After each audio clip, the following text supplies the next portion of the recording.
Greetings from Podcastville. It's Monday, April 1st. The church is brought to you by one of my all-time favorites, Manscaped. Listen, don't cut your dick off, fucko. The suffering ends today. With Manscaped, you get it done without the pain. They got precision tools for the family jewels, okay? Manscaped has redesigned the electric razor. Their invention is the lawnmower, a handheld razor with skin-safe technology so it won't nick or snag your little fucking ball sack or your stamina stick, all right? Do me a favor. Listeners from the church can get 20% off your first order when you use promo code CHURCH at manscaped.com. Manscaped.com, promo code CHURCH. And if you order the perfect package, they'll also throw in a free travel bag when you use the code CHURCH. That's manscaped.com. Use promo code CHURCH for 20% off your first order. And always keep your ball sack clean. The church is also brought to you by On It. Listen, right now it's flu season, heavy duty, and I'm doing the best I can to stay out of it. You know why? Shroom Tech Immune. This is the time of year, flu, when you're traveling planes, blah, blah, blah, blah. Shroom Tech Immune will help you get through all these colds and fucking flus. I might get a little lung congestion, but it don't go the whole fucking way because I take the Shroom Tech. They also have Shroom Tech Sport. They also have Alpha Brain. So do me a favor, go to onit.com/church right now and get 10% off your first order delivered to your house. The church is also brought to you by something I'm very proud of. I love all my sponsors because I know that I could use all the practicality in them, but this I'm very happy about, and it's CBD Lion. Because picking a reliable CBD company is like fucking pulling teeth, but that ends right now with your Uncle Joey. I found the CBD, whether it's gummies, whether it's the tinctures, whether it's smoking it with a vapor. Listen, they have vapors for everything that you might need. Anything like anxiety, muscle soreness. CBD Lion is your one-stop shop. They got shatter, they got vapors, they got everything. So do me a favor. Go to cbdlion.com right now and check out their third-party lab results yourself. And then get some fucking CBDs. And what you do is press in church at checkout. And the church family gets 20% off. Who's better than you? Kick this motherfucking Meal Lee. Mikey Raps, talk to me. When I hear a beat like that, I just wish I had the ability to just start rhyming. I know. Fucking tremendous. Do you know what I'm saying? Like if you could just be like, I'm up here. I can't do it. Nobody can like that. But I wish I could. Just start rhyming and shit. I don't even know how to write lyrics, like how to even start writing them. I wouldn't know where. I've tried just to fuck around. I can't even get out of the fucking, like I'm not even, the gate doesn't open. There's not even a gate that opens. That's something that's always had me in. Like I watched The Dirt. Yes. When he was writing songs. Yeah. Nikki Sixx. Like, yeah. You have to be on a different type of brilliance to do that shit, to hear the music in your head and write the lyrics. And it's just a different fucking game. What'd you think of that movie? I enjoyed it fucking tremendously. I'm a music fan. So I'm cheering for these movies because I know that, I know that they're going to greenlight the Leonard Skinner. Right. They're doing Elton John right now. Right. I want to show all the crazy gay shit. Elton's trying to get it out. So that one's going to be a little touchy-feely. But I know what the guy wrote for Leonard Skinner. Led Zeppelin should be coming soon after that. Yeah. I watched something very interesting last night. What? I had insomnia. I could not sleep. And I don't get pissed off when I have insomnia no more. I just write and I watch TV. I smoked dope and I fell asleep at 3. I watched the Rolling Stones, Ole, Ole, Ole. Okay. They canceled their tour. They had to reschedule because Mick is fucking sick. And for Mick Jagger, for anybody who knows anything about Mick Jagger, for them to reschedule, he's got to be sick. Yeah. Because that guy is a fucking true professional and he loves money. He's all about the fucking paper.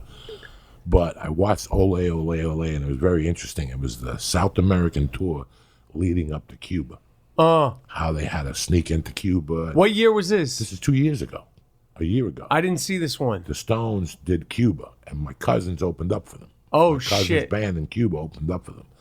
So when I saw Ole Ole, South American tour, I go, let me turn this on. And they go to Chile, Brazil, Uruguay. They go to a bunch of countries, but the whole time they're trying to figure out how they're going to play in fucking Cuba. So then Raul gives them the green light, and then Obama decides to go down on the same day. So they can't play on the same day as Obama. The Cuban government says, no, it's too much fucking, they'll go crazy. Right. So they had to move their date to the 25th. Then the week of the concert, the Pope raised his hand and said, how dare they play in a Catholic country on Good Friday? They got to move it. So they have to move it again? And Mick Jagger said, I ain't moving it. They got all the equipment down there, and they show Mick coming out in front of the fucking Cubans, and he just destroyed them. They went nuts. They went fucking nuts. When he started talking Spanish, dog. Was he talking Spanish? He spoke Spanish in all the countries. You know, you have to watch the movie, because I always say art's all the same. It's all the same. Every art has, the art of music and the art of comedy. Most musicians most comedians are musicians that didn't have the balls to get a guitar, like me. I didn't have the balls to get a guitar because I thought comedy was easy. So if you notice, a lot of comics are fans of music. Yeah. And it goes both ways. So at one time, they show Mick Jagger in the film, and he's got lines in his hand. So he does research. He has somebody do research for him on where he's going. So when he goes up on stage, you know what I'm saying? You ever go to, you guys will soon know. One day you're going to be headlining, and you're going to go into a town, and you're going to be feeling good about yourself. And the feature act is really a feature. It's really a headliner. But he's featuring because the club wants to be a stronger show. He's no threat to you. But while he's up there, he's local. He's talking about all the local references. He's talking about this restaurant where you stand online, and he's destroying them. And you feel like shit because you don't know anything about the city. And now you got to follow this. Nothing scares you more than when somebody gets personal with a town and starts talking to them in front of you. That's when you really build a bond with a city. When a city knows that you love them, that's why I love every American city. Because I find something to love. And when I go on the road, you start talking about it. It makes it easy for me to go there. When I go to Charlotte, outside my fucking hotel, there's a Sab Bread hot dog stand with the onions. I know exactly which one you're talking about too. You know which one I'm talking about? Charlotte. Yeah. You know, when you go to fucking Houston, you got to go to Papa Do's. When you go to Miami, you got to go to this restaurant. Then you start learning different things about a city while you're a feature act. But you feel like when you go up in those cities to ingratiate yourself the city to make it so you're not just like popping in there. Right. You have to talk about something that is popular in the city that you really truly enjoy. I got you. When I go to Cleveland, I go to that restaurant every Friday to get pastrami. I got you. You know, to get the corned beef sandwich. I forget the name of the place. Fryman's. You know, different cities. I'm going to Milwaukee. There's a little Chinese restaurant on the strip there. By the Italian, where the old comedy cafe was. Tremendous. You know, It's good Chinese food in Milwaukee? Yeah. That's good to know. Listen, the block. What they didn't show you in Donnie Brasco, but they told you in the book was that Donnie Brasco made a big raid in Milwaukee before New York. They just didn't have enough time to put it in the movie.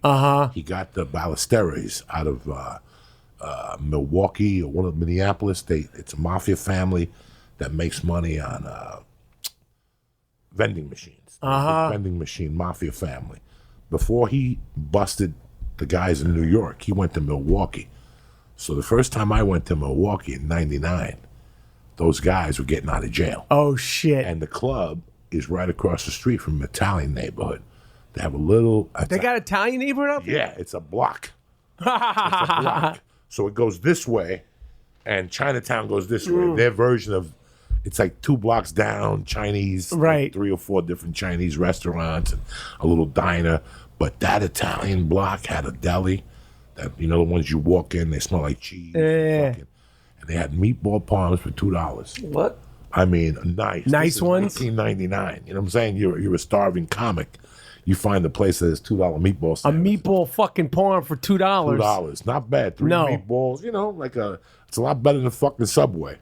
Absolutely. At least it was real fucking meatballs. Absolutely. Prosciutto sandwiches, meatball sandwiches that are, I mean, at certain places you got to pay, and certain places you it'll be worth it because it is really good. But a fucking like to me, I know inflation has changed, but a true fucking, there's only one place I know. There's other places in New York City, but have you been to this place in Astoria, Sal and Chris's? No. Yo, when you go back, go to Sal and Chris's in Astoria. You'll know when you fucking walk in from the smell. It's been there forever. The fucking, I mean, it's like $8 for a fucking brick. A brick, like a fucking sandwich with the bread, the meat, everything's fresh. You buy a jar of pepperoncinis, a 16-ounce Coke, a bag of Wise potato chips. Who's gonna fucking stop you? And you read the daily news while you're eating it? Nothing's gonna stop you. Nothing could stop you. Nothing could stop you. And that truly is only in New York. That. What I just described. Yes. And it's only, it's in Queens, but it's fucking well worth it. It's well fucking worth it. I was in New York City and I walked up to Times Square last week. And they got like a fucking Domino's pizza or something. I'll never go in. Dog, are you Ever. fucking embarrassed? Ever. There's a fucking, what's that? What's the Italian place? Olive Garden. There's an Olive Garden like 2 blocks up from Times Square. It's all there. Years ago. I would stand out there with a rifle and pick people off as they went in there. Ever. Why are you going in there? You're in New York. 4 years ago, I'm in Long Island. I'm staying right across the street from the Nassau Coliseum. There's a hotel there. And I'm going downstairs. And then when I go downstairs to smoke a joint, when I get back on the fucking elevator, 2 white kids and their fucking white father, Scotch-eyed father, with a fucking Domino's pizza. I wanted to punch the father. What are you doing? They don't know better. And go, you know where you are? Yeah. You're in the heart of pizza and you're getting Domino's. Just go anywhere. It's better than Domino's. You're personally fucking insulting me. Yeah. Like you're personally fucking insulting You're me. in New York. There's pizza. Even the shit pizza's better than Domino's. 99-cent slice. Period. Better than Domino's. I would go to 99-cent slice before I go to fucking Domino's in New York. Anywhere. That's just breach. Never. That's breach of treason. Domino's is for desperation times, desperation hour. And even then, you eat it and you feel bad. If You you're feel from bad, you Wildfire. regret, but it's desperate. It's like last choice. It's Hail Mary shit. If you're in fucking Columbus, Ohio or something, and everything is closed at fucking That's 11, Domino's.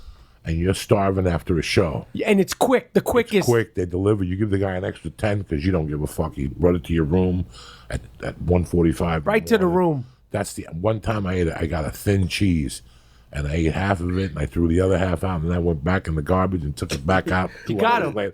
You knew you were gonna. You knew you were. Law and Order was You just- thought it was gonna You're disappear. fucking starving. Some nights after a show, You gotta you're fucking eat starving it. on a Thursday night. Yeah. But to switch it from food, I want to talk to you about something because I want to see your take on it. Jesse Smollett last week. This fucking guy's a clown. He's a fucking clown. Listen, Joey. First, I thought this is what I thought it was, and we've all been a part of him. Okay. I thought, and I'll be totally honest. My wife, when it first happened, she said, "I think this is bullshit." This is when it first. I was like, When huh? it first happened, I looked at his face. When and it I very said- first I happened, said, something's not right. I didn't think that. I thought something wasn't right about his face. My wife said, "I think this is some bullshit." And I was like, "Really?" And she goes, "Yeah, I'm telling you. I didn't think that." But because she said that, I was just kind of going with it. I was like, yeah, this is some bullshit. I just was kind of like, being contrarian. I thought it was a dick suck gone wrong, Joe. We've all been a part of dick suck gone wrong. It has nothing to do with his sexuality. He's homosexual. I don't care about that. Men, women, straight, gay, we've all been a part of a dick suck gone wrong. Meaning, you're with a girl, you thought one thing, she thought another thing. Maybe there was a dick suck. Maybe you thought you were going to get a dick suck reciprocated. Something was... Boyfriend knocks on the door. Who the you fuck doing blow knows? with There's her. many different things that could happen in a dick suck. And that's just I'm using dick suck as a metaphor. That's what I thought it was. And maybe he got pushed around, smacked around. That's what I thought it was. It was a meetup gone wrong. And again, nothing to do with his sexuality. You gotta preface that 9 times. But to find out that it's this shit with the Nigerian brothers who are also brothers, and then to find out that there's charges and then there's charges dropped, and this fucking guy is showing up to court like he's fucking Russell Westbrook all dressed to the fucking nines, and he's still like he's going to the playoffs and shit. Like he's going to the game 4 of the NBA Finals. He's fucking dressed, and he's still acting like he did nothing wrong. Motherfucker, we know you did. So this is, you think that people, it's like OJ. Not that he didn't kill anybody, but it's like, well, what about the 2 people that attacked you? You don't care about them? There's 2 MAGA people in Chicago with their bullshit pizza. No disrespect to Chicago. That ain't pizza. No disrespect. But there's 2 MAGA guys, homophobic, racist MAGA guys running in the streets of Chicago. Jesse, don't you want to catch the fucking guys that assaulted you? Since it's not the Nigerian. And now they're saying the Nigerians might have been wearing whiteface. So blackface, whiteface is the new blackface in 2019 per this fucking cop. This guy's a clown. Did you see Chris Rock rip his asshole? Right, yeah. Chris Rock did a good job. I just want to know, like, I saw his face and I saw a little blood. Oh, you mean that you saw his face that night and I go, something's not right. Completely. So they didn't beat him up enough to put the noose over his head. Exactly. Like, I just had ideas. I've seen people get mugged. You know, I've been there where people have gotten mugged.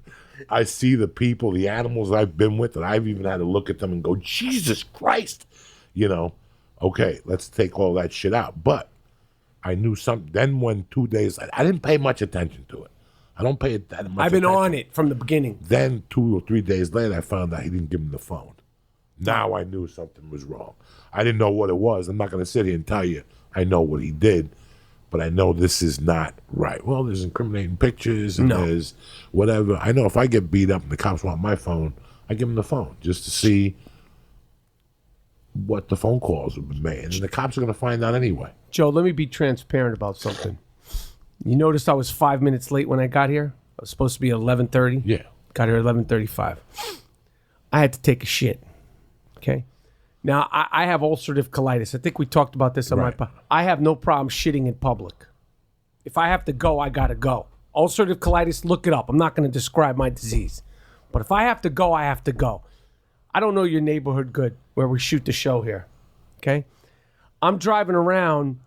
I don't feel comfortable because I said, I'm going to wind up shitting in public in this neighborhood and it's going to be on surveillance. That's my biggest fear.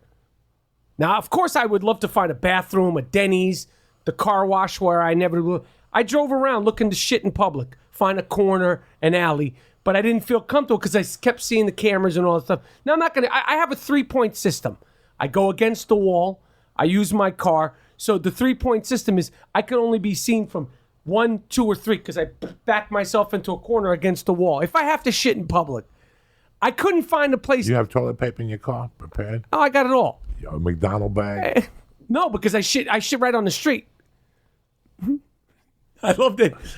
I've done it. I thought that I was the only savage in the neighborhood. So inevitably, I didn't feel comfortable in your neighborhood because my biggest fear is, oh, there's Michael Rapaport shitting in public. Oh, no, they'll take a picture and sell it to TMZ. And you're done. You could do way worse things, but it's hard to come back from shitting in public.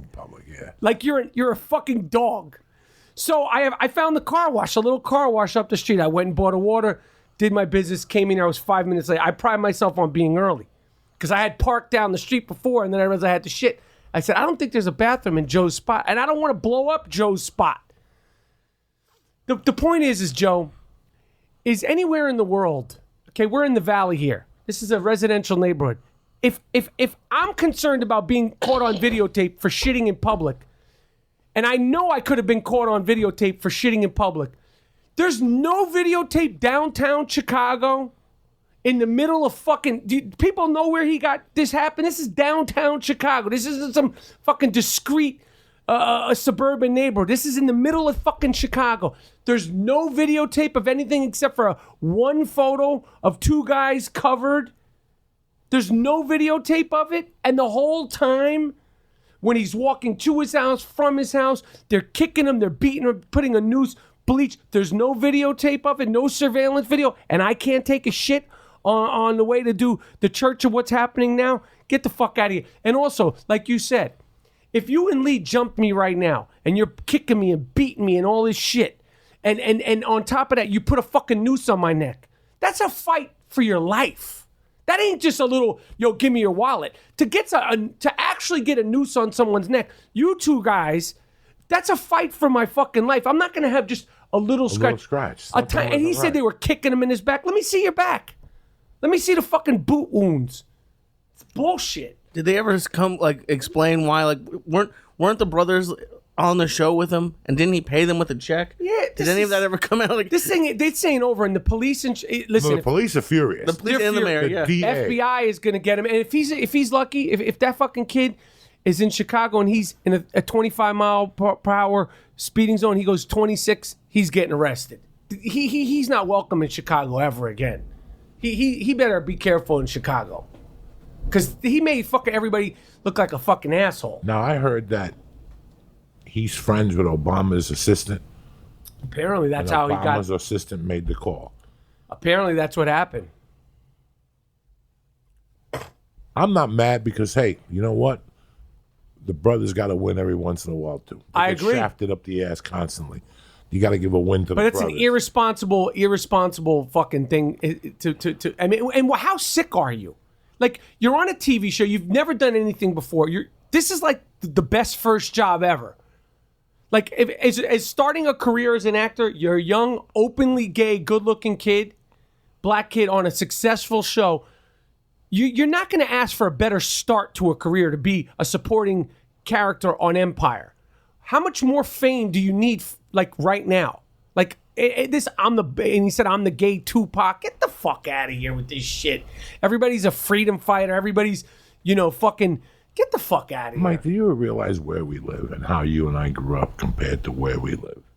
It's all fucking different. Okay, let's start with, never mind fucking Jesse Smollett. Let's talk about Harvey. Let's talk about Marilyn Monroe. Let's talk about Never Never fucking Land. Let's talk about, Cosby, that, we were talking about this a couple weeks ago. So Cosby raped, let's say, 10 chicks in his trailer at NBC. Let's just say 10. Right. Nobody saw. How much do I have to pay you for me to walk out with a chick that's half fucking gogged up? Her shirt might be the button might be off. She might be holding her shoes. Nobody's seen none of these things. So is it NBC that's paying? And I'm just using NBC as an example. I'm not putting NBC down.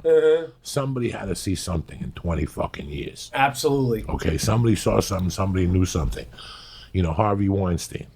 These agents were sending people to Yes. this chick. It was well known. Yes. And a lot of chicks did suck his dick. That's true.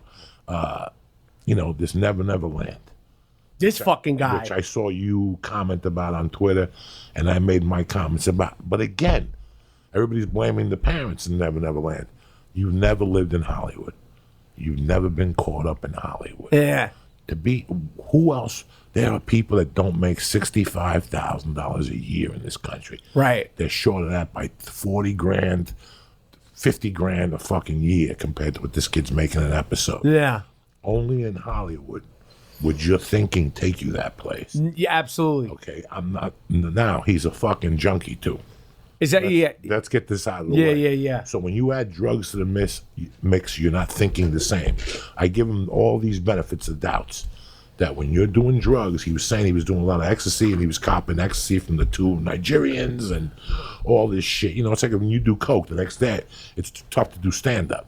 You're not connected to your material. You're just up there reading a fucking script that you have in your mind. So I got to give him all these things, but what makes you say 65 G's isn't enough? I want to stick out.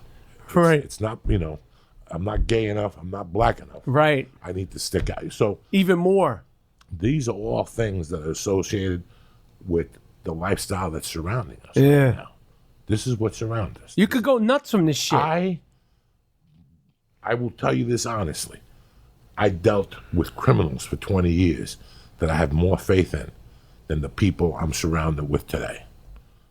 Because there's faith amongst thieves. These people come up to you, look at your face, blah, blah, blah, and then, oh man, we loved your Netflix special. And then 2 weeks later, somebody comes up to you when you weren't there, these 3 idiots were saying. And you can't call them out because people like you and I go to jail here. See, people like you and I were raised to go to somebody, confront them, and say, did you really say this? No, yeah, blah, blah, whatever. If you do this here, you're hard to work with. Yeah. You're difficult to work with. You're whatever. You're all these things. Yeah. Which anywhere else, people would talk to you and go, you know what, I fucked up, Mike. Right. It never happened again. Right. I don't know what I was thinking. You know, at least you know where I stand. Here, you don't know where you stand. No. And they're in a business to rob you. If you don't watch your shit, you'll get robbed. Right. They'll rob you. And Right. they'll keep putting shit on you and dates. And, you know, there's clubs that add a $7 surcharge to your ticket. So for every ticket I sell, I got to give you $7 off the top. Is that some bullshit that happens? Oh, no, it happens. I don't mind you getting a 7 off the top, but split it with Uncle Joey. Right. So let me know. If you don't do nothing, even if you give me 90% of the fucking door and I sell 1,500 seats, you get $7 per ticket. You're robbing me. Right. The agents ain't saying nothing. They ain't, you know what I'm saying? Because they don't want to break that relationship. They have a bond with them. How do you find out about that? Just go buy a ticket. If you go buy one. Just go buy a ticket someday. Just to check it. Just go to one of your tickets and buy a ticket. What is it called? The surcharge? The surcharge. Everybody got them. Ticketmaster, blah, blah, blah, blah. You know, there's some clubs you play that they want a house nut, and then per ticket, it's $14 fucking dollars. Surcharge. 14. For the casino in Connecticut wants 14. It's a fucking casino. It's supposed to be a write-off entertainment. Right. 14. They don't give a fuck. They don't give a fuck. They just want to fuck. They just want to fuck whoever they can. Fuck you. And I'm not complaining. I'm not mad. I'm But just let me know. Humbled to be in this position to sell tickets and to go out and to do comedy. But we live in Hollywood. And, you know, we sit there and we watch Never Neverland. And you say, how can the fucking parents not see it? The parents had nothing. And next thing you know, they're standing next to Michael Jackson. You know, look at the one family. Lent them money for a house. Right? She said it. Yeah. He gave us a loan, low interest. Yeah. Then one day he said, don't worry about it. It's a gift. You know, yeah, you just get caught up. You know? Absolutely. When I did The Longest Yard, I can't lie to anybody, and I can't lie to you. I got caught up. How? You ever see a TV show? You ever go to the taping of a TV show? Okay. And Lee walks in and says his line, I'm here now. It's a funny line the first time. But they make you do it 7 times, and the PAs are still giggling, and the directors are still giggling, the director and the producers like, that's a funny line. It's not really a funny fucking line, but they're blowing smoke up your ass to keep you fresh, to keep you upbeat. The producers will blow smoke up your ass to keep you fresh and to be upbeat. And then you go see the final product and you go, what a piece of shit this is, or whatever. You know, when I was shooting The Longest Yard, they were telling me this, that, you're going to do this, you're going to blow up, you're going to do this. None of those things happened. Right. And I should have known better. I got you. You know, it's like it's NCAA time of the year. I got you. And somebody asked me, did you bet a bracket? And I go, I haven't. I respect college ball and the final this time of the year so much. Betting would ruin it. I bet on the Final Four, and I've fucking gotten my ass handed to me. You know, this is so pure and so American. Yeah. Just watch it. Yeah. Watch where Michigan State upsets Duke. Good. You know, and all this shit. I know what you mean. That's what it's all about. That's what that's all about. I agree. I love Boulder, Colorado. I love Colorado. You know why I don't go to Colorado? Because I shit on Colorado. What do you mean? It's God's country. I got arrested there for kidnapping. I pulled 1,000 scams there. I got divorced there. I let Colorado down as a human being. Yeah, I go to Denver, Boulder, those places. I don't deserve to be there. But I know this going in. Do you know what I'm saying? I got you. You know this going the fuck I in. got you. So I was telling somebody that. They're like, so when was the last time you bet on college basketball? Don't fucking remind me. The last time I bet fucking college basketball, I had just cleaned up on the Super Bowl. It was the Killer Bees, Miami, the Redskins. Yeah. And I took the Redskins. I took the Redskins covered, and the guy paid me that Monday. And I take I take the bus to Port Authority, and I take the A train down, and I go to like 150-something street, and I'm walking around. It's January. It's fucking freezing. I'm walking around, and I see the store that sells chocolate Thai weed. I knew they sold it. It's 164th in Amsterdam. And I walk in there. I take a soda. I take a Daily News. They only had 3 sodas, and they used to be health food stores. In the 80s, they were called health food stores, and they sold weed. They had one thing of protein powder, one those protein bars, one peanut butter, Tiger something, Tiger milk. Yeah. Tiger milk with the protein, And there was bulletproof glass and the little skinny black guy I used to call Mr. Wendell. Like I called, even this is a different time. This is 93 when I still went into that neighborhood to buy weed. But on this particular January, which was like February, the day after the Super Bowl, it was freezing in New York. It's freezing. It's one of those January days, the fucking wind is coming off the East River and the Hudson, and it's just cold. So I go in there, I buy the fucking 20 sack. I buy $60 worth of weed. I bought 320. I had 800 from the Super Bowl. I'm living like a doctor. I go in there, give me a quarter. I go, I take it outside. Now I can't roll in there. Right. So I take it outside. I go in the building, like on the steps, and I roll a joint. And then I do what every other New Yorker does in 1983. I go for a fucking walk. And I'm walking, smoking this fucking joint, and the wind blew it out. So now I go into a building corner where the wind can't get me, and I go to light the joint. As I light the joint, I hear... Are you serious? Get on the floor, put your hands behind your head. I put my hands behind my head. I turned around. It was a fucking mailman with the bag. He was really an undercover cop. Get on the floor. Get on the floor. Holy shit. And all of a sudden, a van pulled up. And a cop car pulled up. Jesus Get Christ. on the floor. Get up. Check for ID. I had no ID in those days. I never carried ID. I'm a criminal. I got cash in my pocket. Rolling papers and a lighter. That's all I needed. I wasn't That's driving. your ID. I'm Why, criminal. Why am I driving? I don't need to have a license on me. Why am I driving? They picked me up. What are you doing in this neighborhood? I said I came down here. It's on Upper West Side? This is the Upper West Side, 2 in the afternoon. And the guy goes to me, get up. He searches me. He goes, if you have more than 10 singles in your pocket, I'm going to bust your fucking head. Oh, no. And he goes in my pocket. And what's in my pocket is 2 20s and $700 bills. He puts it back in my pocket, in the pocket. He takes the fucking bag of dope out. And he goes, I want to ask you what you do in this neighborhood. I'm, bro, I come up here to take a fucking walk and I bought some pot. He didn't ask me where I bought the pot or anything. He took the other cop. The other cop and him talked. The mailman took his shirt off, and now there was 2 guys with badges outside their shirts and shit, and they had a van, like a crime something van. And the guy goes, all right, what's your name? I tell him my name. He fucking takes me into the van, handcuffed. They take the handcuffs off, and I had to put my hand on something. And then all of a sudden it came back, Jose Diaz, never been arrested. He goes, so you didn't lie to us. He goes, you're cool, we're cool. The reason why we did this is because it's a school up the block. And somebody's selling joints to the kids up the school. That's why we were saying about the dollar. Listen, what we're going to do is this. I was so cool with the cops. The cops took the handcuffs off. They opened the bag of dope. They took half of it out and threw it in the floor and gave me the rest of it back. They go, now we're just going to write you a ticket. Take the ticket. I go, all right, I'll take the ticket. They give me a ticket, and I'm fucking in New York. But I got to go to court.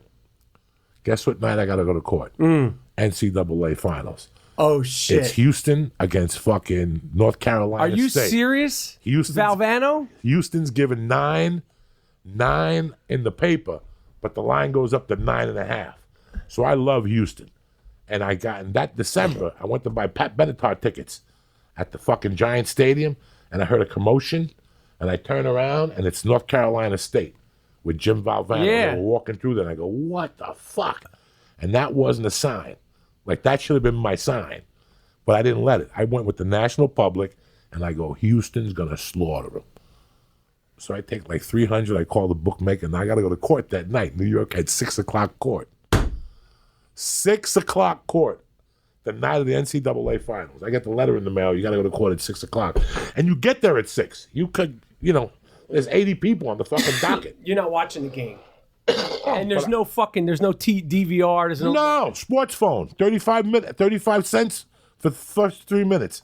And you sit there, and they always gave you a score last. Right. They give you the Islanders and the Penguins and hockey. They know what you're and going basketball. And fucking, then they give you college basketball. And in the NCAA Finals, when they said North Carolina was up like by 1, I just hung up the phone. I'm like, oh, did I get fucking taken? Because you knew they weren't beating the spread. They weren't beating the spread.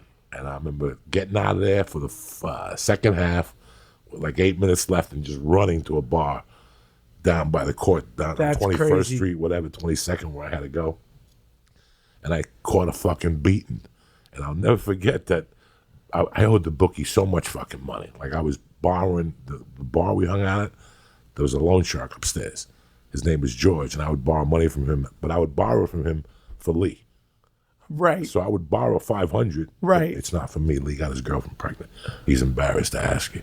He would never go up to Lee. So I would make payments for Lee as me. Then I would go up to him the following week. Michael Rapaport needs $1,000. He fucked up. He shat in someone's lawn. And this guy, I had this guy like 12 accounts. Plus, he would give me $50 for everybody I bought him. I was gonna say. So he gave me a tip for everybody I bought him. So I would. Do you remember when we used to get snowstorms so bad the Daily News wouldn't come? Yeah. Do you remember that? Yeah, Because New York, yeah. The newspaper would not come, and you couldn't bet. And I Yeah. was so addicted. I was telling somebody a story. I was so addicted to gambling. I was caught up. And we were betting 40-time parlays every night. Betting NBA is no bueno. It's not good. No, it's the quickest way to destruction. You only bet the NBA in October. That's it. Once the lines get hard, you're going to lose all your money. And it's every day. See, football is on the weekends, but basketball is every day. You can bet Monday night. Right. So you're fighting every night. But I remember the one snowstorm, we called the bookie and we're like, how you doing? Gray Cavalier, what's on the board tonight? And it's like, listen, we got no lines. The newspapers didn't come. The only lines we have are to some shitty game that went off already. And then we got like Harvard playing LaSalle. And I'll never forget this. Harvard was getting 32 points. And me and my buddies like, well, they ain't going to get beat by 32. There's no way they're going to get beat by 32. We're taking Harvard. We call the guy. We bet like, I don't know how much thousands on Harvard. We're fucking sitting there waiting for because there's no ESPN. There's no Sports Center. I think there was Sports Center. But it wasn't it wasn't as intense as it is now. You wouldn't get every score from every game. And you're going to remember this. I'll never forget. We're watching. It's 11:20. We're at the bar. We're watching Eyewitness News. And all of a sudden, sports with Warner Wolf. And Warner Wolf goes, how you doing? If you had Harvard in the 32, you're a loser. Let's go to the videotape. That's what he opened up with. He goes, if you had Harvard in the 32, you're a loser tonight. We just looked at each other like, God damn it. Warner Wolf is calling us fucking losers. You remember Warner Wolf? That was my God. Let's go to the videotape. Oh, my God. I remember one day. He had that great voice. Oh, my God. I remember one day. CBS. He would come into the Knick games or something. He was showing a Knick game, and he goes, oh, look who's in the stands. His name was Warner Wolf. He goes, that's my brother, Werewolf. There was a guy with a beard and shit. He used to say he was crazy fucking New York guy. He had such a good voice. Yes, he did. Warner Wolf. So what, you went from up in February to down thousands by March? Oh, I was down. Do you bet now on the games? No. Once in a great while, I'll bet a UFC match if I'm in Vegas and it's going to be easy. But you're not like in it. No. Once you lose money and you see what gambling does to people. Like, I had a decision at the age of 18, 19. I said, I could gamble with the rest of these fucking stiffs, or I could take that money and snort coke. What would I rather do? Gamble on something I can't control, or walk around and look out windows and get my dick sucked? I'll go with plan B. Right, like that was gambling was just, there was no, Vegas always wins. I never been into it. Sports, blackjack, I just don't fuck with, like, every now and then I'll $100 on a thing. My fantasy football, but even then it's reasonable. Like, I don't fuck around with putting my money in it because I don't get it. I don't fuck with blackjack, poker, none of that shit. If I'm in Vegas, I'll play a $5 hand. I'll go, here's $200, and I'll give myself the $200 fucking limit. And if I lose the $200 or I make $60, I like the money in my pocket. I had a roommate that at 19 went up. He was up 80, and next thing you know, he was down 60. He bet Miami. He took Miami and sat on everybody's bets. And the Killer Bees lost, and he had to get 3 jobs. 60 grand he lost? 60 grand. Oh, Jesus. He lost 140.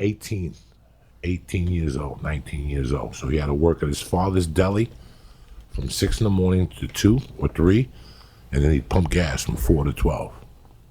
He did that every day for 8 months or something to get out of debt. Fuck that. He paid the guy every fucking Thursday to get out of Jesus debt. Christ. They negotiated something. I think he got him down to like 40, and he just went to work. I'm not with any of He that did shit. that. He did 2 jobs and he sold coke. And now he's all fucked up. But I remember being friends with him. Like now we're light friends on Facebook because it was just too much for him. Like he felt like that we left him out in the cold. It ruined his fucking life, though. He never watched sports again. That was it. He never put on another sports channel again. It was his brother's birthday yesterday, and I sent his brother a message, and I asked him how he was doing, and he goes, he's okay, he's alive, he's got the HIV.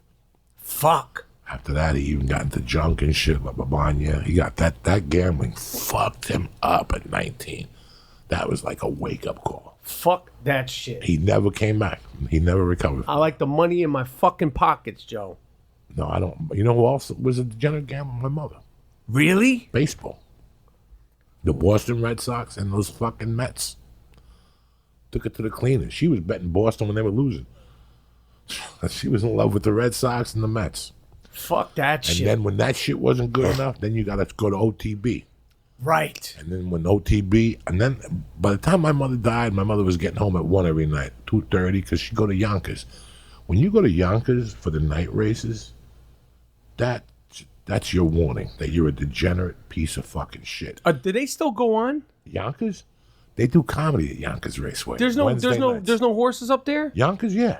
Yonkers still has horses. Have you ever done comedy up there? No, but somebody told me when I was in New York that they have a night up there at the track. You could book it when you're in New York. Can you imagine $100? performing in front of those fucks? I would do great. It would probably be fun. I know exactly how to get it. Oh, of course. Because I was one of those guys. Of course. You have to go up there throwing fucking heat about gambling. You got to. Getting your dick sucked. I mean, I still remember going to the Meadowlands when the Pegasus was upstairs, the restaurant. My buddy was like a chef upstairs. We had to wear a jacket to go up. But I still remember going to Meadowlands in 93. My buddy was a degenerate horse guy, and I would go with him because we'd go to Harlem first, buy a bag of Coke, then go to the track. And we would go to the racetrack, and in between races, you go to the stairways at the Meadowlands. Have you ever been there? Fuck no. It's like a fucking shooting gallery. What do you mean? People smoking reefer, people smoking crack, people doing lines, drinking beers. There's even hookers out there. They even had. We went to school with a girl. She's dead now. God rest her soul. She had the HIV too, and she died in the car. Shit. But we grew up with her, and in '93, she was hot growing up. But the HIV, she already had the HIV, and she was smoking crack, but we would see her hooking at the track, and we would all like be talking. We'd go, "There's Kathy," and we'd all fucking turn our backs, and she would walk by because not she'd jump on you and leech onto you and ask you stupid questions and want to borrow $10. Fuck out of here, Kathy. I went out to the Meadowlands to see like Michael Spinks fight somebody, like Hitman fight somebody when they used to fight on short circuit TV. You would go out to the track. I remember going out there and seeing the tremendous fist fight under the TV, like two guys. Oh, real fight. Oh yeah, just blasting each other at the Meadowlands. I also saw a tremendous fist fight at OTB on 178th Street at the Port Authority in there. At the OTB? Because I used to come out and I would take the fucking bus over from Fort Lee and then come out and then go there, and then I would always put like $2 on a horse. So I would walk in there to kill time. And I saw them blasting each other in there one day.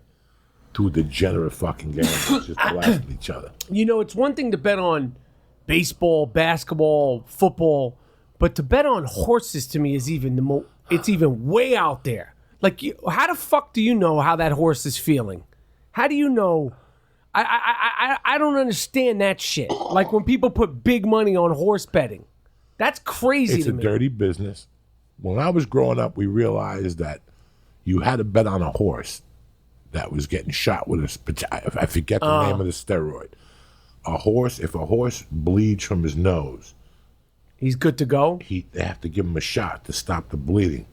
But at the Meadowlands in those days, like 7 out of the 10 races were won by those horses that were getting those shots of that medication. I got you. And they had a note at the bottom. And then trainers. Right. A lot of people know trainers. You get calls from trainers. People tell you, I got a tip from this guy. Right. So there's all these tips. But this is the way I look at it. Like right now, my buddy owns a sports betting service. And I look at it this way. You want me to tell you something? Michael Jordan was betting on his own games and losing. Art Schlichter went down the drain. Pete Rose went down. Pete Rose was betting baseball and still losing. He didn't know what the fuck he was doing while he was coaching. And he's Pete Rose. Nobody could call it. You have no fucking clue. You have no clue.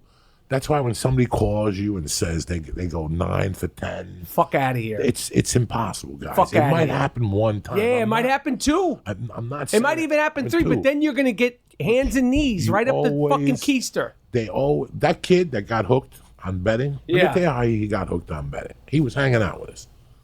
He was doing drugs, like rolling fucking joints and doing quaaludes.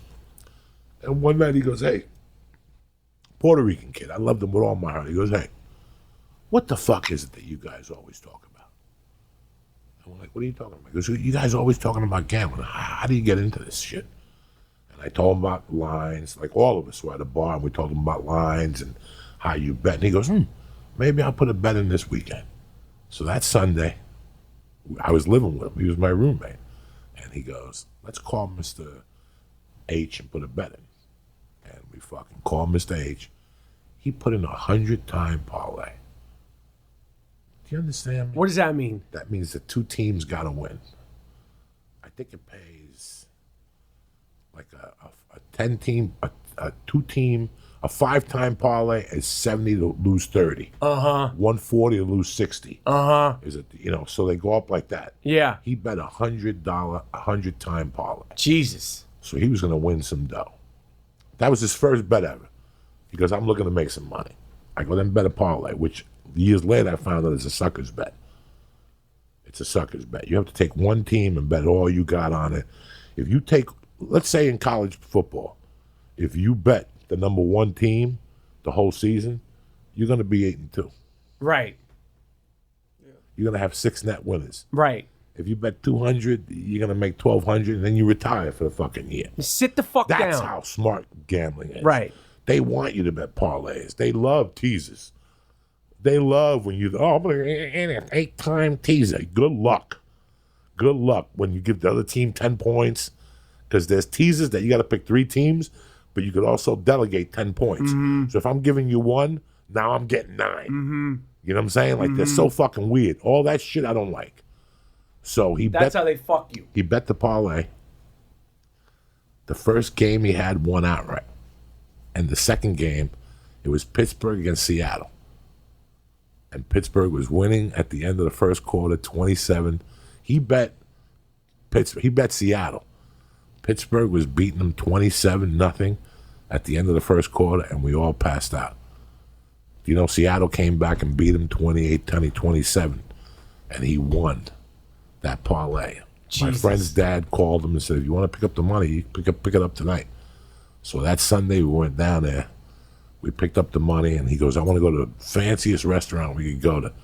And we went to this place in Fort Lee called Piccolissimo, right on the Hudson River, where Jackie Gleason used to live in those buildings, by where Palisade Amusement Park got torn down.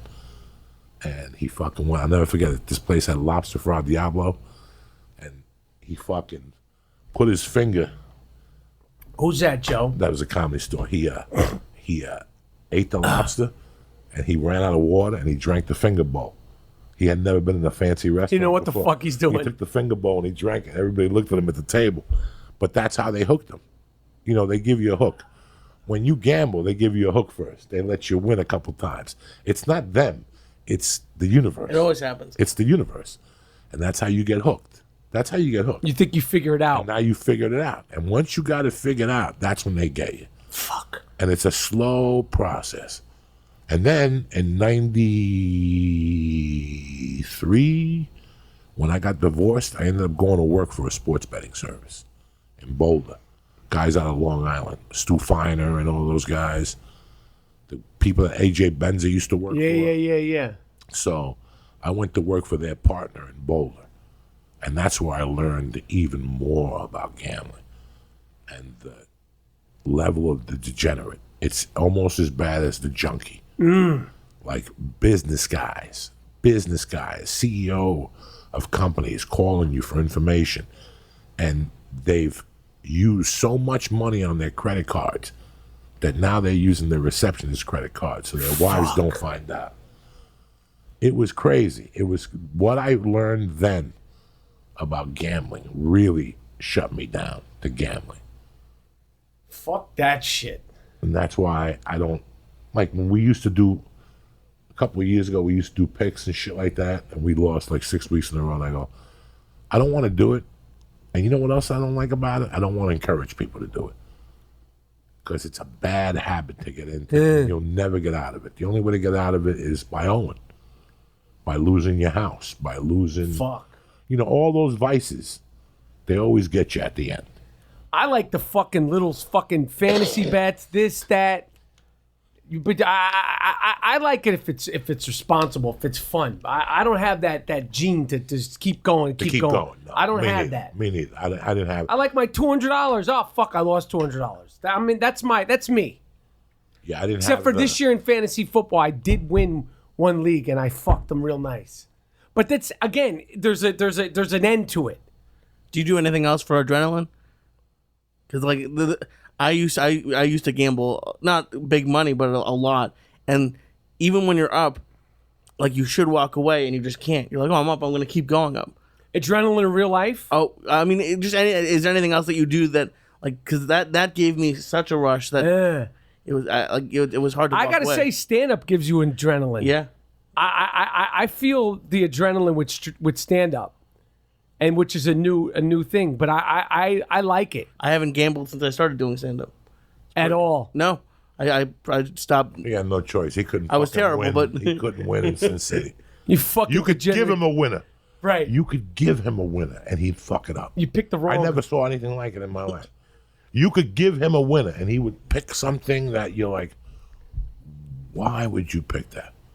Like, you don't know nothing about this person. So he's a bad gambler. Really bad. Like, I never saw anything like it. I like parlay. I would pick one And wrong then he parlay. bets faggy. $7, $8. Like, Right. You're wasting my time. You're wasting their time. Right. If you're going to hit him, hit him. You're wasting Hit $7. Yeah. Seven. I didn't do $7. $25 or something. I only had 7 left on the What are thing. you, a fucking third grader? $13. You got to hit him. You got to hit him. That's real adrenaline. Yeah. That's fuck real that. adrenaline. Fuck that. When you want to throw your TV out the window No, and no, shit. no, I'm not That's doing real that. adrenaline. can't That's do that. why if you're going to go. If you're going to get involved with that shit, go. Like, when I get involved, I go. Like, because it's gambling, I can't watch a whole sporting event. Because of my experience, the PTSD. Now you can't? Just to watch? I'll watch. You'll pick one out?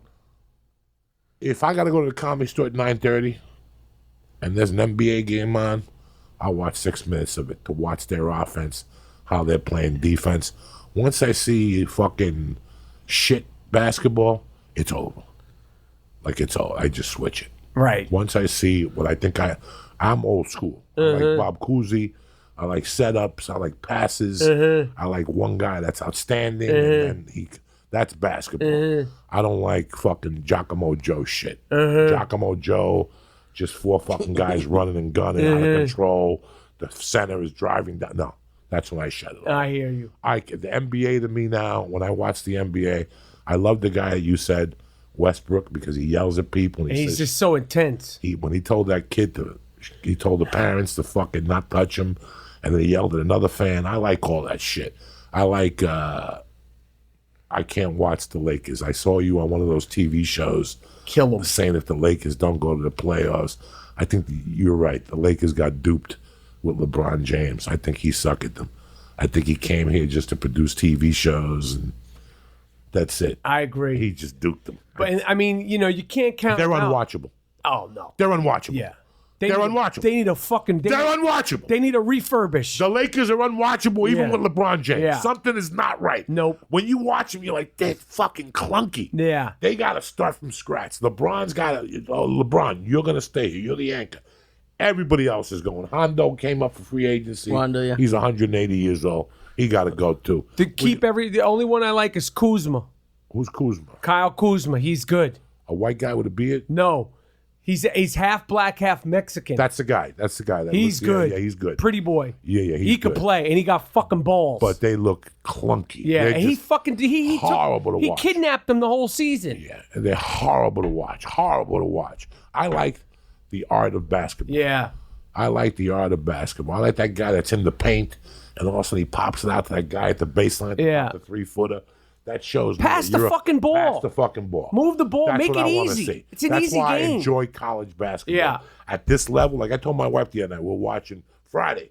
We got back from Dumbo, and we were watching Virginia. From Brooklyn? No, Dumbo. Fucking the movie, Dumbo. Oh. We were watching Virginia Tech against whoever. Yeah. When they blew the game against Duke at the last. They had the him. guy had him. He had the fucking thing. But before that, there was a game, and me and my wife were like, take that shit off. This ain't college basketball. This is run and gun shit. Yeah. Nobody's paying attention. This guy's just trying to fucking score points. All that shit. Yeah. I can't watch. I hear you. But I love old school basketball. You know, I told Lee that, like, I never really was a Shaq fan. Not a Shaq fan at all. I come from the 80s when all those centers would have beat the fuck out of Shaq. He would have given it too, Listen though. to me.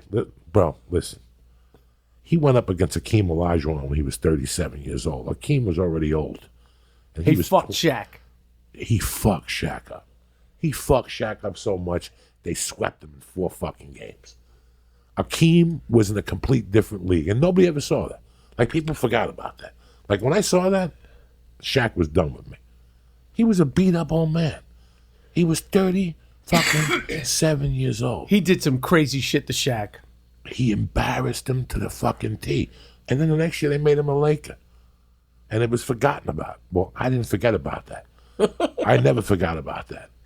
I know for a fact Dave Cowens would have beat him to a pulp at 6'9". He would have fucking eaten Eat Dave him Cowens. alive. No, Dave Cowens. Shaq would have eaten Dave Cowens No. for a fucking. He would have been the prosciutto sandwich we just talked about. Listen to me. Dave Cowens would 6'9". Shaq would have had his fucking ball sack 6'9", on his head. But 6'9", white, Irish, and tough. You got to shoot him with a bazooka. 210 Okay. pounds. Shaq was 300 pounds. Kareem would have fucking schooled Shaq. Moses would have picked up Shaq I love and Moses. slammed him. 6'9", Moses. Slammed him. This is when, guys, and I know a lot of you people are sitting at home going, Joe, you're out of your mind. But I went to see Moses Malone when Moses was I love scoring. Moses. Moses led the league in scoring and was number 2 in rebounding, okay? 20 rebounds a fucking game in 1983, 2-1 with the Houston fucking. Go check the fucking stats. See how many 20 fucking rebound seasons Shaq had. Listen, no disrespect to the late great Moses Malone. I'm with you. Oh. Shaq would have had him. He'd have had him in his pocket like a little. No. Yes. No. Moses, Yes. Moses would have killed him. Yes. Moses would have killed Shaq. Moses would have killed Shaq. I love the late great Moses Malone. Moses would have killed Shaq. Shaq would have. He would have fucked Dave Cowens Shaq in the would have ass. eaten up Bill Walton because he was a half a fruitcake. You know, Bill Walton, fuck him. Shaq would have dunked on him. Shaq would not have fucked with Kareem. Kareem would have been a problem Kareem would have offensively been because Kareem will give you 40. But Kareem will give you 40, and Kareem will also throw a beating on you. Yes, and he'll do karate remembers- and shit. Nobody remembers fucking October Ken 78, Kent Benson opening season game, Milwaukee Bucks against the Lakers. He made the little mistake of elbowing fucking no. That was after he did the karate movie too, which I didn't understand. Why would you elbow Kareem and you saw him fight Bruce Lee? You already saw it. We already saw it. This was after we already saw it. And anybody who's ever heard anything about Kareem, I've heard Kareem is not a nice person. No, he's a prick. He's a prick. I've always had good relations with Kareem. I've seen him over the years, but his reputation is that he's just not nice. Not nice. Very. My uncle taught him how to play congas. Awkward guy too. Awkward. But I think he would have killed Shaq. I think Willis Reed would have fucked Shaq up. Because Willis Reed wouldn't have let him in the paint. Willis Reed would have annoyed him. And then Dollar Bill would have been over there fucking with him a little bit and shit. Shaq didn't have the... He was a fucking beast, He's Joey. a beast, but it was a beast against nobody. I don't agree. He was a beast against nobody. Who was the toughest guys that were covering him? It's not like Shaq just played. Who was covering him? He had Dikembe Mutombo. Dikembe Mutombo was terrible. He was fucking terrible. They That guy was swept the worst through center in the league. Dikembe Mutombo. They beat the fuck out of your Nets, the New Jersey fucking Nets. With Jason Kidd, he had fucking... No, and Dikembe Mutombo, when he was on the Sixers, he almost broke his fucking arm dunking on him. He was horrible. He was horrible, Dikembe Mutombo. He had no centers to... I grew up with Wes Unseld. I grew up with Bob Lanier. He would have fucked Bob Lanier and Will Sunselt. When fucking, I still remember fucking Bernard King throwing the ball at Bob Lanier one day during the game, just threw the ball at his chest or some shit. And Bob Lanier looked at him with a size 26 sneaker or something. He would have stuck his foot up his ass. He would have stuck his foot up his ass. I think so many centers that I grew up with would have killed Shaq, just mentally. Mentally, he was a brute. Shaq had nobody covering him. Nobody. Two fucking centers. He fucked Patrick Ewing, Alonzo Mourning. Who did? Shaquille owned all them. When? All of them. Yeah, when they were 80. He fucked up Patrick Ewing. He fucked his first when game he was 80. His first game at the Garden when he came into the league, he had. How old was? Patrick was good to go. I don't know the dates. I don't fact check. No. No, they were all old men. No, then. The only old man he didn't beat up on was fucking that African from the Houston Rockets. He schooled him his rookie year, and it was embarrassing. Schooled him his rookie year, and it was embarrassing. He did some crazy shit to Shaquille. He still wakes up in the middle of the night. Shaq David Robinson. He owned David Robinson. David Robinson was a pansy. He fucking had Karl Malone like it was his little, like he was a babysitter. Let me tell you something. David Robinson, was his babysitter with his Navy bullshit and all that shit, with his little Navy and his muscles. Yeah, I couldn't deal with him. Karl Malone, though, he owned Karl Malone, and Karl Malone's have you ever seen Karl Malone in real life? Yeah, I saw Karl Malone. Fuck yeah. He's the size of your fucking door. I just saw Karl Malone at Wild Card Boxing. He was there hanging out. Karl Malone has been out of the league now, almost 20 years? You don't want any problems with him still. He's a fucking savage. He had him like it was a pet, like it was a gerbil. You know who he reminds me of, of Shaq? Shaq reminds me, and I love this guy. I loved him. I got to meet him. His game wasn't my type of game, but I really liked him. He was a colorful guy. God rest his soul, Darryl Dawkins. Yes. Darryl Dawkins was a fucking... I showed this guy and somebody else the other day when Darryl hit Doug Collins in the face in the 76 finals. Versus and then Maurice Lucas. Yeah, then they were... and then they were squared off in the middle and they're shit. like doing this shit. But I always was a Bill Walton fan. He was good. I loved Bill Walton until Game 6. Versus Sixers? When Julius slammed on his face and he called offensive foul. I'm like, you're such a fucking pussy. He dunked it on his fucking whole family. He dunked every time. They don't even... Tomahawk shit. They'll never even go to Philly. Bill Walton will never even go to Philly. Because Julius Erving decided, he goes, you know what? We're going to lose. But I got something for your fucking ass. I got something for your ass. You and your white little hippie friends. I got something for you, fucking Grateful Dead, acid-dropping cocksucker. And, dog, he took him one-on-one. And Walton, what was he thinking? Walton is like, I'll be up with him. What? Dr. J came. He caught him on that break. Oh. That's a video. Oh. He had that shit like this, and he dunked it like it was a Nerf hoop. Like, it was tremendous. He had that fucking shit right here. He fucking like, it's like he went like, you fuck. And when he slammed it, if you watch the footage after that, Bill Walton runs to the ref and starts going, offensive. No, it's not offensive. He dunked on your family. Dunked on your fucking whole family. All your kids. Even your kids got PTSD. That's why Luke can coach this year. Right. Every time he sees a slam, Jesus, that Julius. Yeah, genetically. Are they going to get rid of Luke? Yeah, LeBron, he ruined, he's going, I didn't know. I just work here. That's like you saying, oh, yeah, I got rid of Lee. I just got a new guy in here. It's Billy. So, are they going to fire Luke? Definitely. They wanted to fire him earlier in the season. Like I said, I watched them. He tried to take over the Lakers. He tried to get Anthony Davis traded. His best friend is Anthony Davis's agent. They had a whole fucking plan in store. People think that I have some personal vendetta against LeBron. Listen, in real life, they say, oh, he's a great guy. I know he's a great guy. He's a great guy, yeah. This isn't about... I'm talking about the character. LeBron James, the chosen one, the GOAT, King James. I'm not talking about the person. This isn't... I'm a fan. I don't understand with sports. Everybody understood why you would hate Derek Jeter. You get it. Either you love him or you're on the opposite teams. Tom Brady, to this day, either you love the Patriots or fuck Botox Brady. Kobe Bryant. Can't stand Kobe Bryant or you love Kobe Bryant. For some reason with LeBron James, you're a hater. This guy tried to take over the Lakers. He told Anthony Davis, ask for a trade. we'll get you out of the Lakers, and then we're going to make our run for the championship. That didn't fucking happen, asshole. They've been on Luke Walton's ass all fucking season. He wanted to get him fucking fired. It's been a disaster. Then he got his injury. He gets an injury. He sits out, I think it was 19 games. Instead of just being injured like everybody else, his physical therapist puts out a tweet. You guys have no idea what kind of pain he suffered with. What about what about Paul George when he broke his fucking leg in half?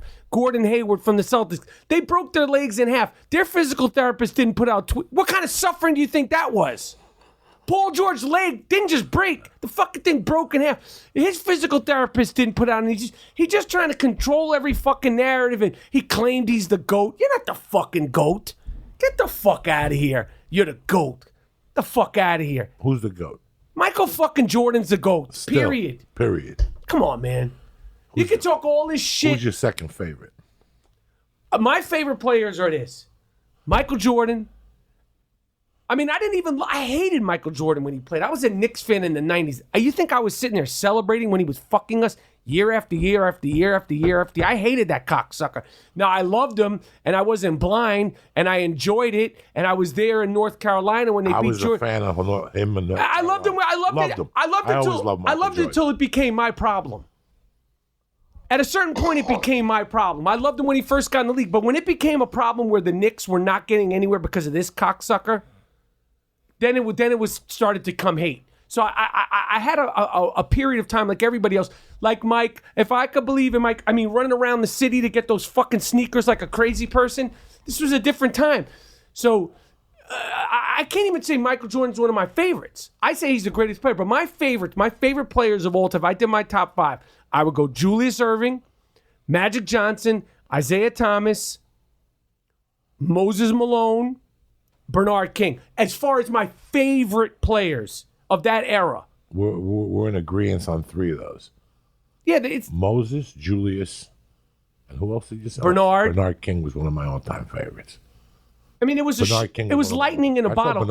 I saw Bernard open up a can of whoop ass on Michael at the Garden his rookie year. You couldn't start him. You couldn't stop Bernard King. Bernard King. Period. For people who everybody knows that. For people who don't know who Brother Bernard is, watch his old footage. Unstoppable. Unstoppable. You know what you could compare it to? It was a different style of play, but in terms of like, because Kevin Durant is like an old school scorer.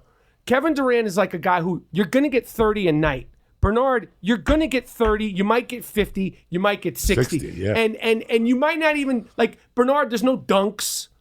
There's, like Kevin Durant, there's no dunks. There's no highlights. Like you might get something every now and then. But like Bernard, his 60-point games, there's no, oh shit, did you see that play? It's just, that's 60 points. You're not stopping Bernard King. Kevin Durant, you're not stopping him. He's like George Gervin. He got 50. Make it look easy. There's no, fucking dunk it on your fucking family. No crazy crossovers. It's just basket after basket after basket. And Bernard, during his run with the Knicks, even when he was with the Golden State Warriors, when he wasn't fucking whacked out of his tree on coke, but that run with the Knicks, that was a tremendous run. 60, 50, 43, 37. He scored 60 on the Celtics. And he did shit with broken fingers. Broken fingers and shit. He was. They shipped him out. He was the comeback player of the year. Because he was whacked out on the booger sugar. And then he came to Jersey. He lived in North Bergen. And they caught him in North Bergen one night with him passed out with the coke on the T-shirt. Oh, no. And then we heard a rumor when we were in the 7th and 8th grade. Me and my friends heard a rumor that Bernard King would practice at midnight at Hudson County Park. Are you serious? What the fuck do you think you're dealing with? Did you see him? Listen to me. So me, Chucky McBreen, who's the coach of Ramapo today, his brother, Whitey O'Donnell, and this kid, Brian Smythe, we were all basketball whores. We went up there and waited in the weeds. We waited in the bushes for Brother Bernard. Midnight, no lights, only the moonlight. Are you fucking kidding me? No. 8th grade, Bernard King comes up. Get the fuck out of here. When he was with the Nets? When he was with the Knicks or the Nets, one of those. He starts shooting, he starts playing. We come out of the weeds like we're fucking homeless. And he goes, "What are you guys doing up here?" "No, we came to shoot with you." And then at first he was apprehensive, and then we played 3-on-3. With Bernard King. 1 in the morning, 1:30 in the fucking morning, playing fucking 3-on-3 basketball with brother Bernard King. That's dope. Brian Smythe was covering him. Brian Smythe ended up going to Iowa for football, then dropped out. Now he's a stagehand. Good Morning America. He's been there since Jesus left Chicago. Brian Smythe was covering him. Bernard King went to spin. Brian went to steal the ball. He broke Brian Smythe's nose. Brian, why are you trying to steal the ball from Bernard King? Brian Smythe was a crazy Irishman. He drove Brian to the hospital with us. Are you serious? And then we went to the diner by the hospital. There's a little diner next to North Hudson Valley Hospital. And we went to the diner, ate breakfast. He gave us autographs. And we all walked home. That's a dope story. Like nothing ever happened. I bet you he would remember that. Like nothing ever happened. That's cool. I still remember going to when Julius first went to the Sixers. He used to do things on Saturdays. He would do seminars. You had to buy a box of sneakers, and the tickets would be in the sneakers. So I had the owner duped up on 49th and Bergen Line. The owner of that Converse was a Cuban dude, and I told him, I'll give you $40 for the tickets. So he went through all the sneakers and found 2 tickets. So he did one seminar at CCNY and the other one at Fordham. Converse sponsored them.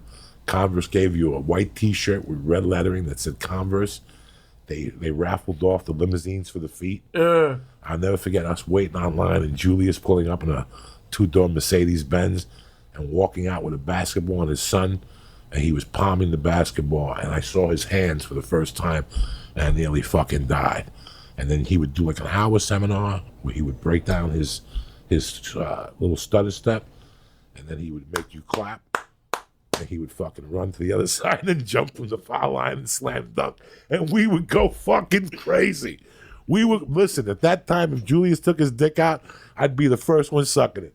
When I was in the 8th grade, I'd be the first one sucking it. He was everything. Nobody understands he was a superhero. What we saw when he was a net. When he was a net with Super John Williamson and Big Burger Bob, what was the fat guy that they called Cheeseburger? Oh my God! Don't do this to me. Not Super John. Well, Super John was tremendous. Larry Keenan was in net for a while, but the Cheeseburger. Yeah. What the fuck was his name? Everybody had the red, white, and blue basketball. Julius was everything. Julius was everything. There was 8 categories. He led 7 of them or something. Then he became a Sixer. And his first, it was funny because people were talking shit. The other day we were talking about people that were Beatle fans before John Lennon died, especially if they were white. Nothing was good enough for them. Man, I went to see Leonard Skinner the other night. They're all right. Wait till the Beatles get back together. John Williams? No. Super John. We went to see Led Zeppelin. Yeah, whatever. Wait till the Beatles get back. Then John Lennon got shot. You never heard from those people no more. It was the same fucking thing. I mean, Doc was the fucking best. Doc, they just had something about him the other day. They showed people at Rucker, watching him at the Rucker League, And I was blown away. People were hanging on the fucking roofs. They showed all this shit. He went to school up in Boston somewhere, right? Yeah. Massachusetts. Julius Erving was everything. I'll tell you who else I love. Billy Ray. Michael Ray Richardson. He was on that Booger Sugar Hard. Well, Ray. Last time I saw him at the mall. He had just written checks at a car wash, and he got caught for writing checks. This is July of '85. That's the last time I saw him. Apparently, he's doing good now. He's in Denver. Is he? Because I think he's from Denver. I'll tell you who else was one of my all-time favorite players.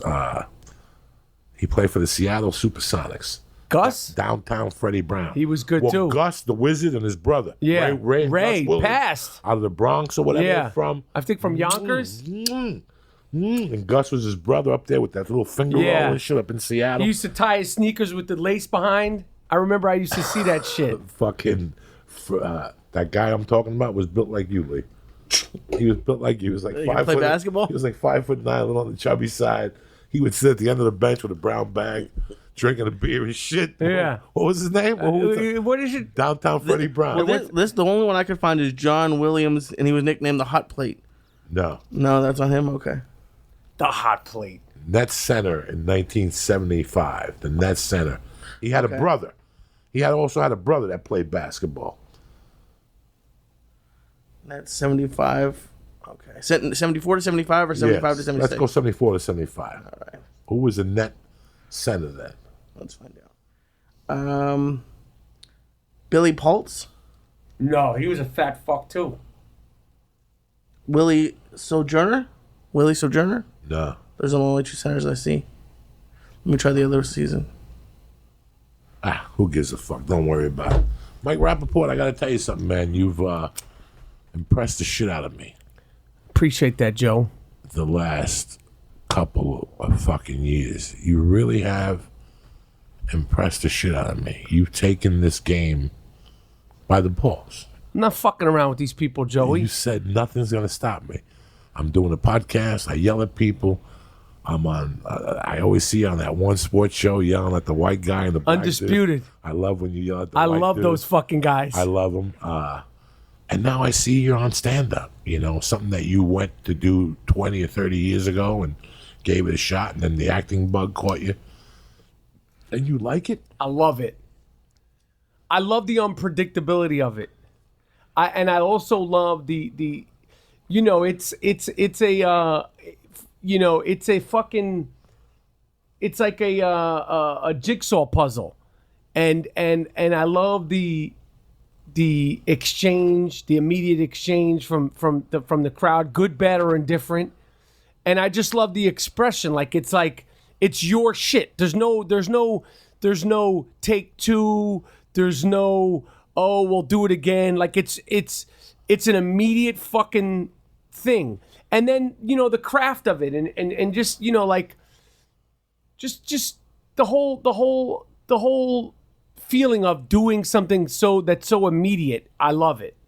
And like we talked about the adrenaline of it, like there's nothing like that, you know, and the challenge of it, like, you know, just the challenge of it is I like it. Do you still act a lot? Yeah, I'm starting this show, this third season of this Netflix show. We actually start today. Well, I start shooting tomorrow. They started shooting this show called Atypical. So I'm doing that for the next 3 months, and I'm going to continue doing the stand-up while Just I'm doing. in town locally. Yeah. And you want to spread your wings and go on the road. Spread my wings, but I don't want to overextend myself. Like I still gotta, like, you know, still work and shit, and still, you know, find my shit. But you know, I'm going out there. I'm gonna do I thought you're doing a festival. I'm doing some fest. I'm doing a couple of things, Like but in Jamaica? no, Jamaica, no, What? fucking Jamaica. There's something that you're doing. I thought you were doing your podcast there. No. Bahamas. Oh no. I was fucking around with that. Okay, The Fire Festival too, but I'm doing. I'm going to Bellevue, Washington. The Parlor Live in Bellevue, Washington. You one. been there? No, I got a warrant in Seattle. I can't go back. Are you serious? 25 fucking years. You're fucking funny. Can't go back. So you never been to the Parlor Live? I'm going there. April 26 and 27. Non-extraditable fucking That's warrant. fucking funny. They won't. I can't go in, but they won't come get me. That's we cut a fucking deal. funny. So I tried to get the thing paid for, and that the case is so old they can't find it. So you can't do Parlor Live. No, I can't do shit. I can't even leave the country because of those. I had one warrant there and one in Idaho, but they're both non-extradition. Can you perform in Idaho? Yeah, now I can. I think they took care of the one. But not in Bellevue, Washington. No, I can't step foot into Washington. I could do Portland and give Washington the finger from across the. That's fucking funny. Nah, what are you gonna do? These are the fucking shit. You reap what you sow. Right. You know, so now I can't go to Seattle. I can't go to Cuba. That's I can't go to fucking funny. But I love it. I'm enjoying doing it. I mean, you look good up there. I watched you 2 weeks ago and you were happy up there. You were having a good time. I'm like, look at him. God bless him that, you know what, man? A lot of guys in this town complain. Everybody in this town complains. Nobody fucking, what does he tell them? It was just on yesterday. The movie with the black kid, Jamie Foxx, and the Scientologist. Tom Cruise. Oh yeah. Whatever that movie is. Yeah. It's a good movie. When he tells him Darwin, you know, whatever, how to readjust yourself. You know, if this is not taking you down the wrong road, and if this is not going the way you want it, you have to evaluate your life every 90 days, especially here. You know, you expect you're going to get 22 auditions, and all of a sudden you get 11. And also for me, like, you know, like I don't use this word artist a lot. Like I don't like to throw that word around, but I guess I could consider myself like I always like I'm just an actor who does it like, but the artistry of stand up and the exhilaration of stand up and the mathematical scheme of stand up and this, taking a joke, taking it, how far can you take it, pulling it back, like all those things that great comics do, figuring that out and learning it and trying to get some sort of fundamentals of it. I love it. And that artistic expression of that unfiltered thing, it's like me with the coughing. As much as I love acting and I'm always going to love it, you only get that sort of that same feeling in between action and cut. And it's exhilarating. It's sexual when you're between action and cut when I'm acting.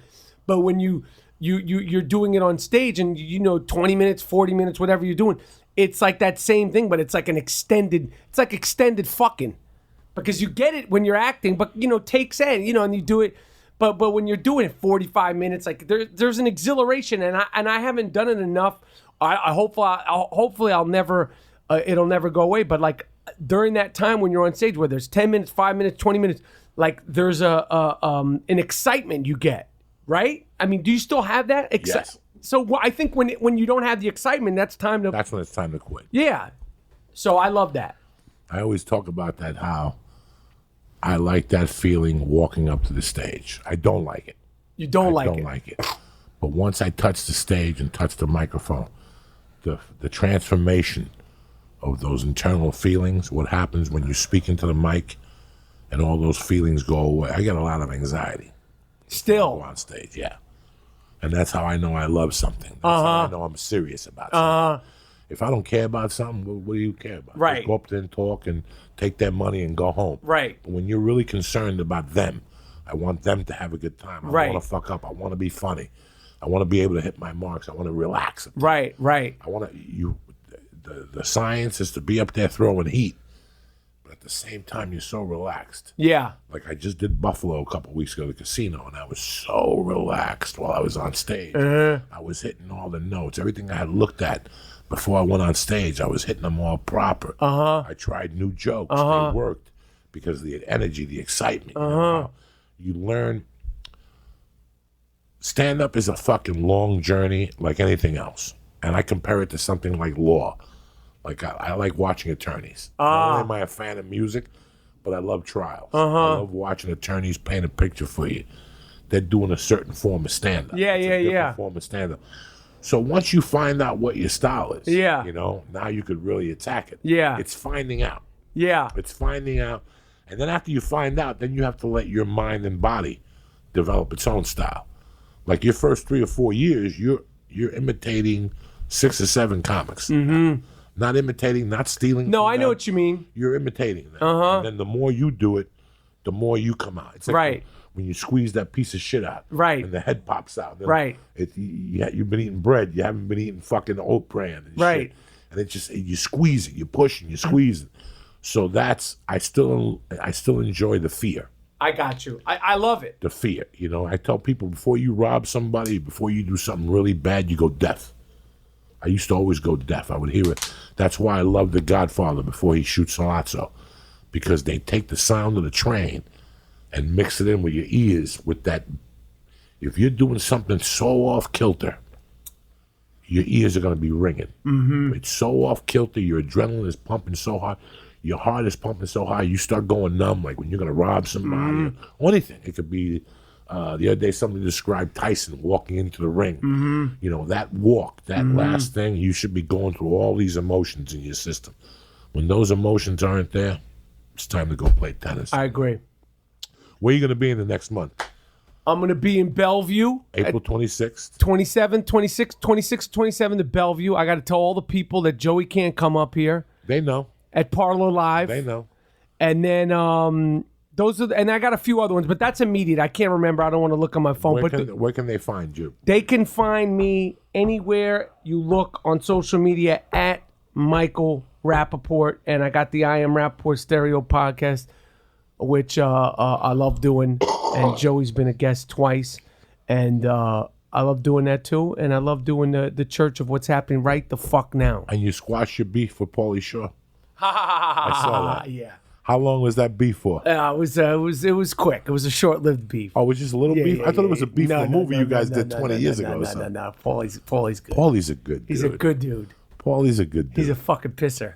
Listen, man, you always got an open door here. I I'm appreciate happy that that. you came up today and I appreciate that. did the show. It's always a pleasure to see you. I'm Thank one you. of your biggest fucking supporters. Thank you, Joe. I watch your videos and the shit you yelling at people. That's why we had to talk about Smollett. One last thing. You think Chicago will really prosecute him? They're going to get him on. He's getting something on something. I don't know if it's federal, fucking FBI. Is the FBI involved now? Yeah, because of the mail stuff. I guess like the forging mail. Like, That's right. And it made too big of a stink of this whole fucking thing. It's too big of a situation. I mean, Trump's talking about it. Chris Rock's talking about it. We're talking about it. Every other fucking podcast is talking about every news. It's I don't feel bad. Listen, like I just told you, you know what?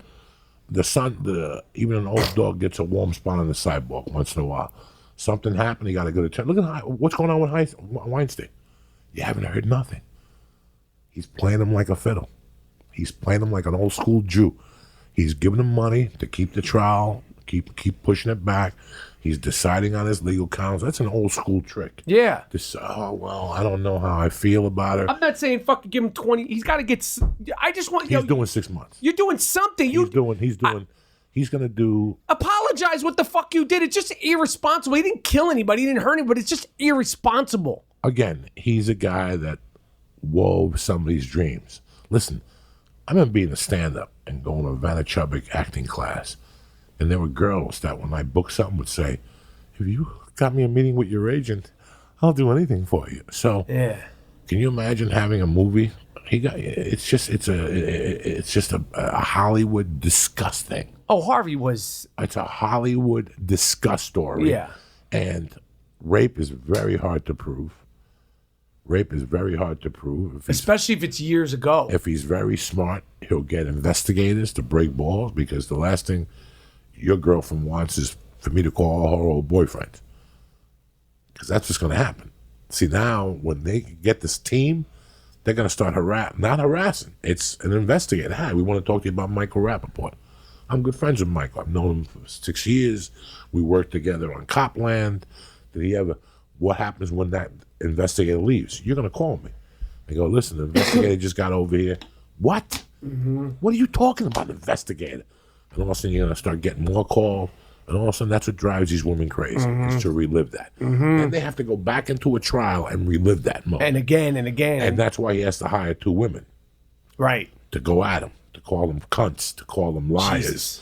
to say, we checked your period. What about for the guy you fucked the night before? Didn't you have sex the night before with some little Chinese guy in the village? You did ecstasy with him? Well, what does that have to do with Harvey? Right. Well, you did ecstasy. Maybe you didn't know your frame of mind at the time. The attorney's job is to put a doubt over what happened. Yeah. A doubt. Just a doubt. Just to make you think a doubt. I see Harvey playing the fucking system. Oh, yeah. Okay, I see Harvey playing the system. Cosby wasn't smart enough to play the system. He was just an ignorant, dumb fuck. He was too stupid. That fucking guy's in jail. He's in jail. Isn't that crazy? He's in jail. He didn't play the system. He And I could have bet you- played the system. He could have. All he had to do was take a lump sum of cash out and put it on the table and say, "Play these bitches. Get all these bitches. Lie detector tests.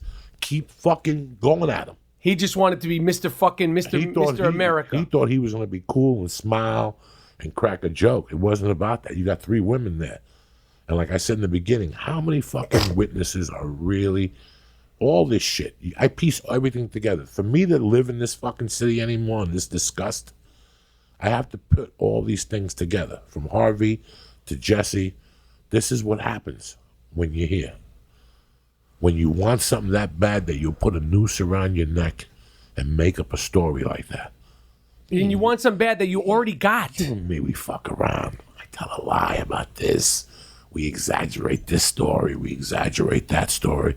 But for me to put a noose around me, go to the hospital, tell them I got beat up by 2 guys, I want you to think about that. You're nuts. What drives that? It's a thing called Hollywood. I mean, they passed Marilyn Monroe around until they fucked her to death, didn't they? I mean, everybody, Marilyn. They fucked her to death. They fucked her to death. Then when she got the sieve and the hiff, and she had a little creature crawling out of her pussy, and they figured they couldn't fuck her no more, they killed the bitch. But do you think when we leave in the parking lot, now we're not recording now, right? Maybe you and Lee could smack me around because I got something I'm trying to do. But make it where it's like bruises can show. We're not recording anymore, right? I can't do it because I'm friends with you and it has to be emotion. No, it's fine. It's fine. But I have a friend that'll fly out here that'll hit you. He'll throw you through a plate glass window. All right, but we're not recording now, right? Yeah, we're always recording. Okay. Oh shit, we are recording. I didn't want to get that on tape. Don't worry about nothing. All right. I love you, cocksucker. Love you. Thank you, for Joey. making the trip Thank you, up here. guys. Don't forget, Pittsburgh is sold out. The only thing I got left in the month of April is 420. We added a second show up to the Pabst Theater. My May dates have been rescheduled. I will hit you with the new dates by the end of the week. I'm very sorry. San Antonio, Dallas, Detroit, and Omaha have to be rescheduled for September or November because I got a movie, and that's it, and that's that. I want to thank Michael Rapaport.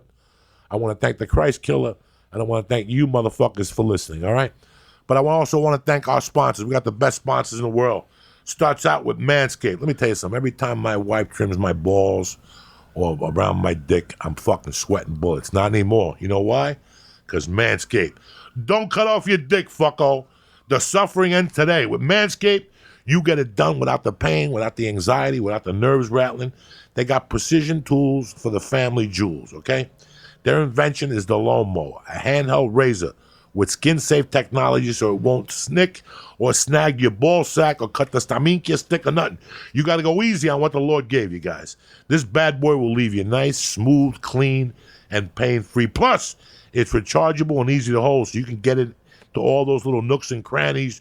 You can trim your fucking asshole hairs. Whatever you need, Manscaped will do it for you. Manscaped will get that beanbag looking as smooth as a fucking egg.